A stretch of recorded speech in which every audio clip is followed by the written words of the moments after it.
Hi friends, आप सभी का मेरे यूट्यूब चैनल JKLP में स्वागत है।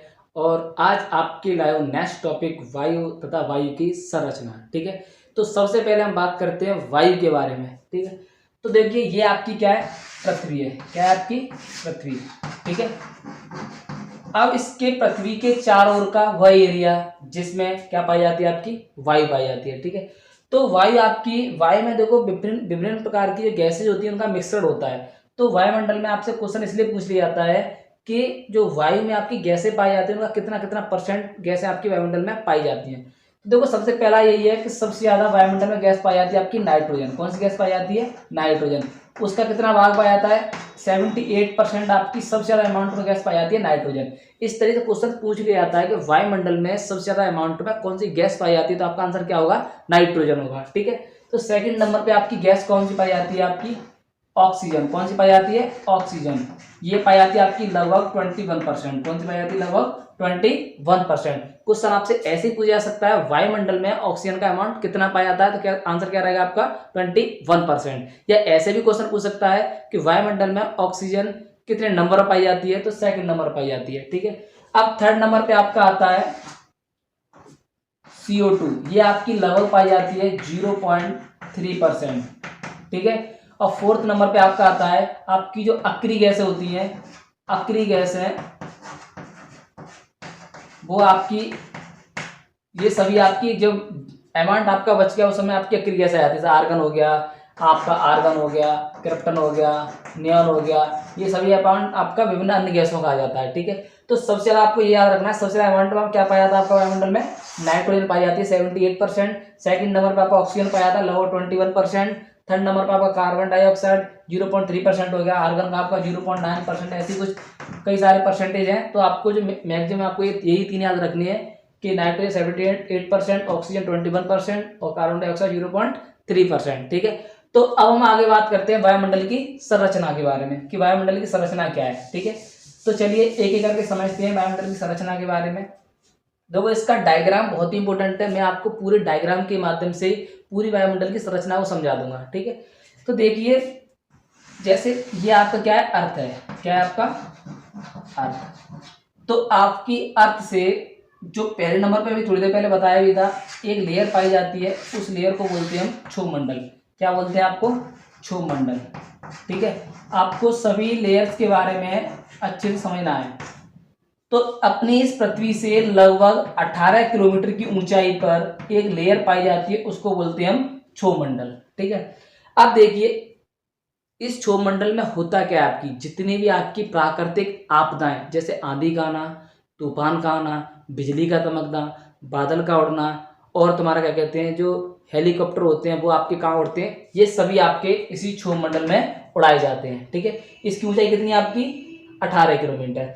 अब सेकंड नंबर पर आपकी लेयर आती है, वो आती है समताप मंडल। कौन सी आती है? समताप मंडल। समताप मंडल। ठीक है, और इसकी ऊंचाई कितनी होती है? इनकी होती है पृथ्वी से आपकी 50 किलोमीटर। कितनी होती है? आप 50 किलोमीटर। अब देखिए इस समताप मंडल के बारे में समझना, इसी समताप मंडल में आपकी एक लेयर और पाई जाती है, इसका नाम क्या है? ओजोन। कौन सी होती है? Ozone layer. और ओजोन लेयर क्या होती है? ओजोन लेयर हमारी पृथ्वी की जीवन रक्षक कवच ही बोलते हैं। ओजोन लेयर सूर्य से आने वाली पराबैंगनी किरणों को रोकती है। ठीक है, तो ऐसे भी क्वेश्चन आता है कि ओजोन लेयर कौन से मंडल में पाई जाती है? समताप मंडल में पाई जाती है, और यह आपकी सेकंड नंबर की लेयर होती है। अब देखो नाम से ही पता चल रहा है समताप मंडल, इसका मतलब क्या हो गया? इसके अंदर इस मंडल में आपका टेम्परेचर कैसा रहेगा? समान रहेगा। देखिए सेकंड नंबर पर हम बात करते हैं समताप मंडल की। ठीक है, तो समताप मंडल में क्या होता है? आपकी ऊंची उड़ानों के जो वायुयान होते हैं वो सब कहाँ उड़ाए जाते हैं? समताप मंडल में, क्योंकि इसका टेम्परेचर कैसा रहता है? आपका समान होता है। ठीक है, अब बात करते हैं थर्ड नंबर पर। थर्ड नंबर पे आती है आपका मध्य मंडल। कौन सा मंडल आता है आपका? मध्य मंडल। ठीक है, अब मध्य मंडल के अंदर इसकी ऊंचाई कितनी होती है? यहां से 80 किलोमीटर। कितनी होती है? 80 किलोमीटर। ठीक है, अर्थ की सरफेस से 80 किलोमीटर की ऊंचाई पर एक मंडल पाया जाता है, उसको बोलते हैं मध्य मंडल। यहाँ का टेम्परेचर कैसा रहता है? निम्न टेम्परेचर। यहाँ कैसा रहता है? निम्न ताप होता है। ठीक है, तो क्वेश्चन पूछ लिया जाता है कि मध्य मंडल का टेम्परेचर कैसा रहता है? निम्न ताप रहता है। ठीक है, अब इसके ऊपर आपकी और लेयर आती है, वो होती है लगभग यहाँ से 640 किलोमीटर। उस लेयर का नाम है आपका आयन मंडल। क्या नाम है इसका? आयन मंडल। यहाँ लिख दे रहा हूँ, इसका नाम है आयन मंडल।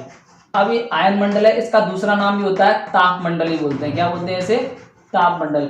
ये आपका मंडल बहुत ही ज्यादा इंपॉर्टेंट है, क्योंकि आपके जितने भी संचार संबंधी उपग्रह होते हैं, सैटेलाइट्स वगैरह होती हैं, उपग्रह जितने भी होते हैं, वो सभी आपके इसी में लगाए जाते हैं। ठीक है, ये आपके भारत के द्वारा जितने भी उपग्रह लगाए जाते हैं, वो सब कौन से लगाए जाते हैं? आयन मंडल। तो क्वेश्चन में पूछ लिया जाता है कि ऐसा कौन सा मंडल निम्न में से जिसमें आपके संचार संबंधी उपग्रह लगाए जाते हैं, तो उसका आंसर क्या होगा? आपका आयन मंडल। ठीक है, इसको हम ताप मंडल के नाम से भी जाना जाता है। अब लास्ट में तुम्हारा सबसे लास्ट में आता है आपका यहाँ से 640 किलोमीटर से लगभग तुम्हारा 10,000 किलोमीटर या उससे भी ऊपर का एरिया होता है, उसको हम बोलते हैं वायुमंडल। क्या बोलते हैं इसको? वायुमंडल। ये सबसे लास्ट का जो आपका मंडल होता है, उसको हम बोलते हैं वायुमंडल। ठीक है, 640 किलोमीटर के बाद का जो आपका लेयर आएंगे, वो सभी तुम्हारी वायुमंडल होती है। इसमें क्या होता है? इसमें आपकी सबसे हल्की गैस होती है। इसमें क्या पाई जाती है? इस लेयर में आपकी हल्की गैस। जो गैसें हल्की होंगी वो सभी आपकी इसी लेयर में पाई जाएंगी, जैसे आपका हाइड्रोजन हो गया। ठीक है, तो क्वेश्चन पूछ लिया जाता है कि वायुमंडल में या आपका अंतरिक्ष में सबसे ज्यादा गैस कौन सी होती है? हाइड्रोजन गैस होती है, क्योंकि यह गैस सबसे हल्की होती है। तो कहां पाई जाएगी? वो वायुमंडल में पाई जाएगी। ठीक है, तो आपका इस तरीके से वायुमंडल की संरचना को आसानी से समझ सकते हैं। चलो एक बार मैं दोबारा से 1 बाय 1 सभी को समझा देता हूं।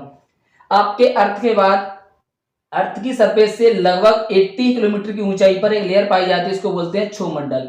तो क्षोभ मंडल में क्या होता है? जितने भी आपकी प्राकृतिक आपदाएं, जैसे आंधी का आना, तूफान, बिजली का चमकना, हेलीकॉप्टर का उड़ना, वो सब तुम्हारे कहां उड़ते हैं? वो क्षोभ मंडल में उड़ते हैं। ठीक है, अब सेकंड नंबर पर लेयर आती है जो अर्थ से लगभग 50 किलोमीटर की ऊंचाई पर होती है, उसको बोलते हैं समताप मंडल। क्या बोलते हैं? समताप मंडल। समताप मंडल में आपका ऊंची उड़ाने के जो वायुयान होते हैं, वो सब कहां उड़ाए जाते हैं? समताप मंडल में, क्योंकि यहाँ का टेम्परेचर कैसा होता है? समान होता है। और देखो समताप मंडल में ये जितने आपके बादल वगैरह जो दिखाई देते हैं आपको, इन सबसे ऊपर होते हैं। तो आपके ऊंची उड़ान के वायुयान होते हैं, वो सभी इन बादलों से ऊपर उड़ते हैं। ठीक है, अब थर्ड नंबर पर यहाँ से लगभग 80 किलोमीटर की ऊंचाई पर एक मंडल पाया, उसको बोलते हैं मध्य मंडल बोलते हैं। क्या बोलते हैं? मंडल।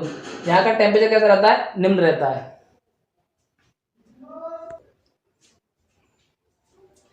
चलो अब इन सभी को एक एक करके 1 बाय 1 हम इनको समझ लेते हैं। ठीक है, तो सबसे पहले आपका ये अर्थ है। अर्थ से ऊपर लगभग इससे 18 किलोमीटर की ऊंचाई पर एक लेयर पाई जाती है, इसको बोलते हैं क्षोभ मंडल बोलते हैं।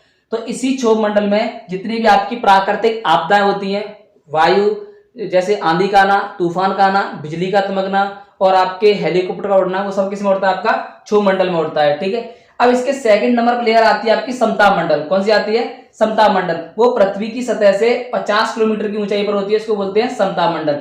अब इसी समताप मंडल में आपके ऊंची उड़ानों के वायुयान वगैरह होते हैं, वो सब आपके इसी समताप मंडल में उड़ाए जाते हैं। ठीक है, अब सेकंड इंपोर्टेंट न्यूज आपकी है कि ओजोन लेयर होती है, वो इसी समताप मंडल में पाई जाती है।